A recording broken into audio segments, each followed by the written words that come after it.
संपादकाचार्य पराड़कर जी की हिंदी तिथि से जयंती पर कल काशी पत्रकार संघ द्वारा संगोष्ठी आयोजित की गई। इस मौके पर संपादकाचार्य पंडित बाबूराव विष्णुराव पराड़कर जी के महान कृतियों को याद किया गया। पराड़कर जी ने हिंदी पत्रकारिता को जन जागरण के हथियार के तौर पर इस्तेमाल किया। छोटे छोटे वाक्यों में सहज रूप से जनता तक अपनी बात पहुँचाने में उनकी कोई बराबरी नहीं थी। जब हमको अत्रि ने कहा कि पदम भैया आपको जो है ये मुख्य वक्ता बोलना है और पराड़कर जी का जयंती है, उनकी जन्मतिथि है, तो मुझे यहाँ तक याद आता था कि ये 16 नवंबर है। पराड़कर ने एक बार आरोप नहीं किया मेरे, तो मैंने फ़ोन किया इनको कि यार ये 16 नवंबर है उनका। तो इन्होंने कहा कि नहीं, मतलब भैया हम लोग जो है भारतीय पद्धति डाला छठ। हमको वाह क्या बात है। माने आप सोचिए कि ये छठ पूजन जो है, छठ पूजा, आप ये समझिए कि सूर्य उपासना का अद्भुत लोक पर्व है।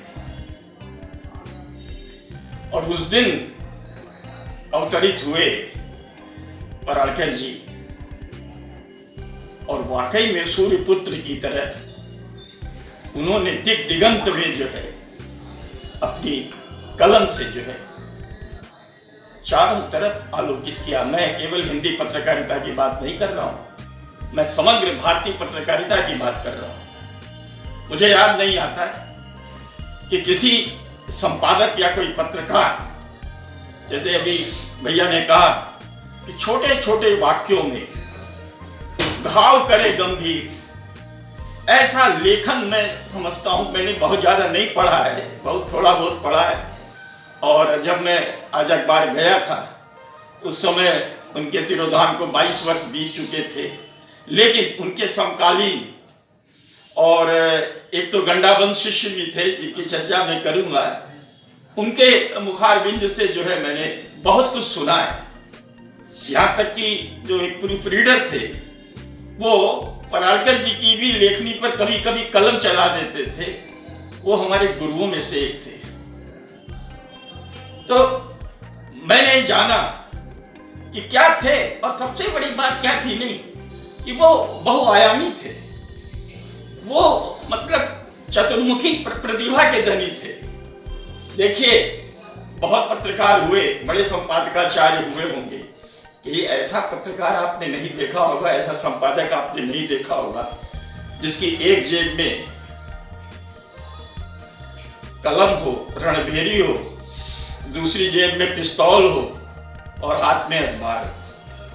उन्होंने न सिर्फ हिंदी को कई यादगार शब्दों की सौगात दी, बल्कि लेखन की नई शैली भी विकसित की। संपादकाचार्य पराड़कर जी के इन्हीं सब योगदानों को याद करते हुए व पत्रकारिता में उनके योगदान के लिए उन्हें मरणोपरांत भारत रत्न देने की बात रखी गई।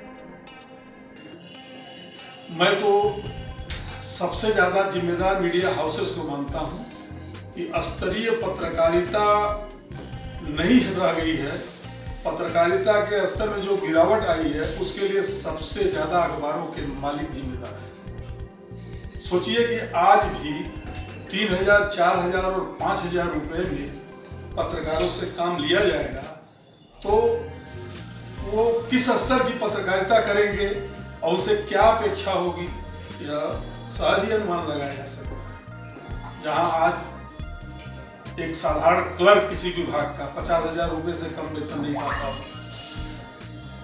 प्राइमरी स्कूल का टीचर जो है 50,000, 60,000 रुपए पाता हो।